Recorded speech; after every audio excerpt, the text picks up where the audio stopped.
Alright guys, now we're going to be talking about the post-processing section of this patch. I'm using some third-party plugins here, but really apart from Waves Factory Track Spacer, you can do exactly what I've done here in using native plugins within your DAW. So let's go through them one by one. First of all, I've got FabFilter Pro Q2. This is just taking off the very top end of the sound. The reason for that is there is a lot of distortion going on. There's a lot of sort of very digital, kind of fizzy, high-end information in this sound, and once you get sort of a glut of that going on, the sound tends to start sounding digital and shitty, and I want this sound to be rich and clean and beefy, rather than having people's attention on all the fizzy, super high frequency stuff that's going on. So that's why I've applied that. We've got utility here. This is working in tandem with Track Spacer, and this is a trick that I've outlined in a previous video on my channel, where you invert the phase on utility and you sidechain in your sound source pre-effects. So effectively it's getting a sidechain signal from before the utility, and that allows Waves Factory Track Spacer to function in a similar fashion to something like the OTT preset on Multiband Compressor, which is commonly used for super saw type sounds by producers because of the effect it has of kind of evening out the frequency spectrum. Like this patch has got a lot of harmonic information going on, and the effect of OTT would be to sort of try and even that out, but I think this actually does a much better job because this functions on a frequency by frequency basis. If I press play now, you can see the blue line there above is the frequency spectrum of the original sound, and you can see the white line is how the sound's being affected. So the white line, you can see at the points where in the frequency spectrum where things are the loudest, that section gets pulled down the most, and it kind of evens out and flattens the sound tonally and gives us a kind of cleaner sound. Also, this has a little bit of an effect that a compressor would, because this is a compressor plugin. It's generally intended for sidechain purposes, but I've got the attack and release set as thus here, and that also gives a mild sort of compression to the sound as well. Here's with and without. You can hear that just without it, the certain parts of the frequency spectrum, there's just sort of just ugly sounding kind of lumps of frequency energy that we don't want, and Track Spacer just effectively evens them all out. So next up we have an instance of utility. This is just bringing the gain back up after Track Spacer because it's a compressor, so it does lower the volume a little bit, so just a bit of makeup gain going on there. And then we've got this effects rack creatively titled Bum, and this has got the original sound just bit with some extra width via a utility. Obviously if you go overboard with this, then a lot of the volume of your sound is going to disappear in the mix, so you want to take that easy and maybe use a phase correlation meter when you're setting this to make sure you're not going crazy.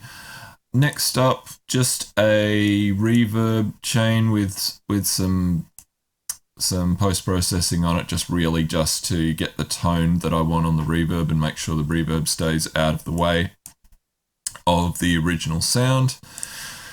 Echo, same sort of thing going on. Again, using a bit of Track Spacer trickery in order to kind of get the sound out of the way of the original sound.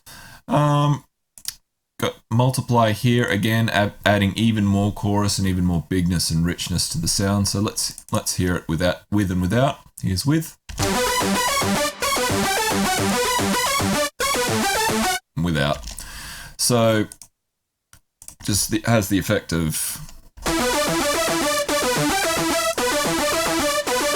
making the sound even bigger and richer, but just a little bit mixed in so that we don't wash things out and we don't take away from the directness and the clarity of the main sound. I've got tape machine emulation on here. This is really just icing on the cake kind of stuff. This one is really, really good and very cheap as well, so I highly recommend it. It's from Hornet Plugins, and this has a sort of a nice effect on very kind of digital sounds with a lot of fizzy top end. It kind of gives a natural top end roll off to the sound and gives a bit of a bump to the low end, and it adds a little bit of background noise as well. So it's nice for digital sounds that might be a little bit brittle. It warms them up and fattens them up. Here's with.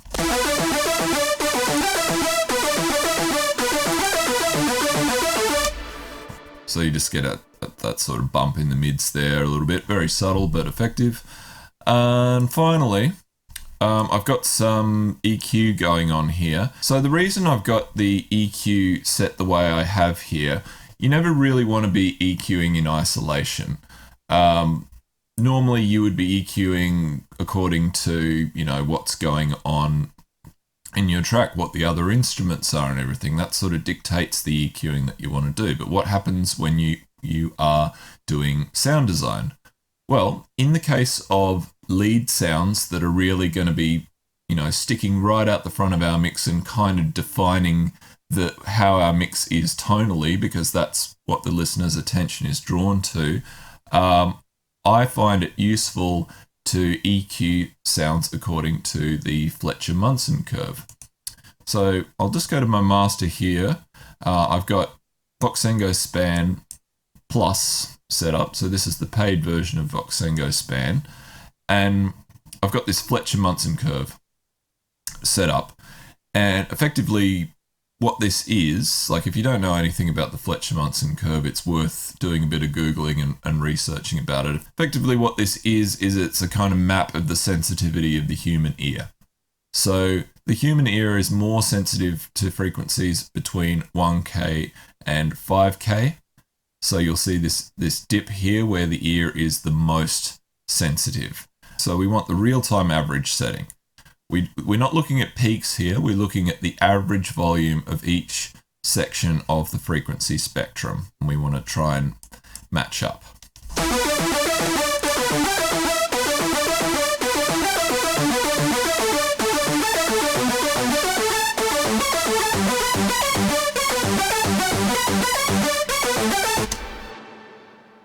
So you can see that the curve of like how loud particular parts of the frequency spectrum average out to, again, not peak, but average, matches this Fletcher Munson curve quite nicely, and that's what we want. For a sound like this, it's an excellent way to kind of prime it for whatever you're doing in your mix. That's about it. If you've enjoyed my walkthrough of this patch and all its post-processing,